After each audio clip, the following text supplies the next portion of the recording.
Share prices continued to tumble. Lehman Brothers was forced to declare itself bankrupt. The largest single point drop. 兄弟已经进入了破产清算程序。 We are watching this tsunami coming. They were having massive private gains at public loss. A financial engineer built dreams. When those dreams turn out to be nightmares, other people pay for it. Bear Stearns, Goldman Sachs, Lehman Brothers, they knew what was happening. What do you think about selling securities which your own people think are crap? Does that bother you? As a hypothetical? No, this is real. Chuck Prince famously said, "We have to dance until the music stops." Actually, music had stopped already when he said that. At some point, I used the word Armageddon. So did these guys know that they were doing something dangerous? I think they did. I don't hear confessions. What can we believe in? There's nothing we can trust anymore. We had a whole group of people looking at this for whatever reason. Excuse me, you can't be serious. If you would have looked, you would have found things. You come to us today telling us we're sorry, we won't do it again. Trust us. Well, I have some people in my constituency that actually robbed some of your banks. And they say the same thing.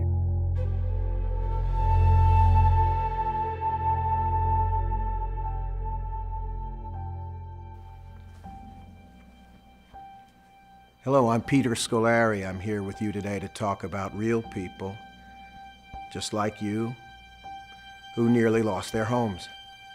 These are families who struggle to make ends meet during one of the worst financial periods this country has known since the Great Depression. It all began when Lehman Brothers, a U.S. investment bank, went into bankruptcy in September of 2008. This was followed by the collapse of AIG, the world's largest insurance company. These events signaled the beginning of a global financial crisis. 30 million people were unemployed. The U.S. national debt was doubled. In the months to follow, over 1 million people lost their homes, representing a 63% rise in foreclosures. Banks made mortgages to people that couldn't afford them. But people took mortgages that they couldn't afford.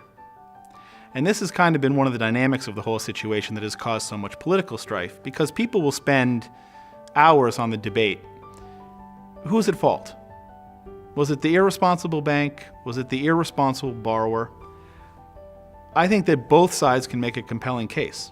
And when you have no accountability, no oversight, people wanting what they can't have, and greed, you end up with quite a mess. It's clear that there are people out there that simply need some sort of exit. And if that exit is more economically beneficial to the bank than foreclosure, why would we even have a different debate? At First Alliance, we have witnessed firsthand the stories that tell of the hardship, the struggle, and the hopelessness of families dealing with this financial millstone. Every day, we receive phone calls from families on the brink of losing their most important asset, their home. It is the core mission of First Alliance to treat these families with the care and dignity they deserve. In the past few years, we have had the privilege of saving the homes of hundreds of families. Here are a few of their stories. I wasn't making enough money to provide for my family. We were barely able to scrap by, so I started selling everything that I had of value to either help pay a bill or put food on the table. I'm trying to get a better job to get myself out of this slump. Sometimes bad things happen to good people, and when it rains, it pours. We have no intentions of losing our home or defaulting on our loan agreement. Failure is not an option. I have no other option but to request help. We have lived in our home for 36 years, and we definitely want to keep it our home. The last 2 years have been terrible for us, and we need a chance to get started again. And we thank you for considering our request. Over the past few months, my husband and I have had to endure a very painful and difficult situation. Our son, Rico, lost his battle with cancer and passed away in early March of this year at the tender age of 26 years old. We were offered an opportunity to refinance our home through First Alliance lending as a result of our financial situation. These letters tell the story about the real effect of this financial crisis. First Alliance Lending is dedicated to helping homeowners with a focus on balance, respect, integrity, and strength. The reason refinance works is very simple.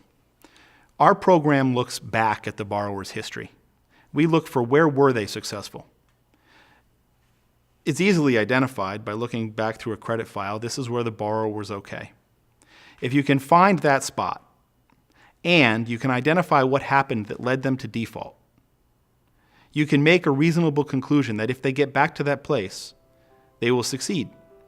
What do we have to do now to fix the problem? This program, principal forgiveness, affordability, it is a way forward. Putting a borrower out on the street has no economic benefit for anybody, okay? Bank forecloses, they get 55 cents on that mortgage, they've had a good day. Through our program, they're going to get an average of 72. First Alliance, in concert with our partners, who have played a significant role in this, in their willingness to participate, take borrowers that are upside down, that can't afford their current mortgage because of conditions that are not their fault. We refinance them. We get them an average of $86,000 in principal forgiveness. Their housing payments generally go down by 40% or more. So they went into the transaction in a negative equity position and no affordability, and they leave the transaction with equity and affordability. I think success is easily identified. If we start thinking about this in terms of success, just one family at a time, eventually we'll solve this problem. We have to understand that there's not one solution, there are many. There are different segments of every portfolio. Every segment has a different solution. We all need to just be reasonable, apply the best solution to each situation, and work through this issue. First Alliance has helped hundreds of families to reclaim their American dream.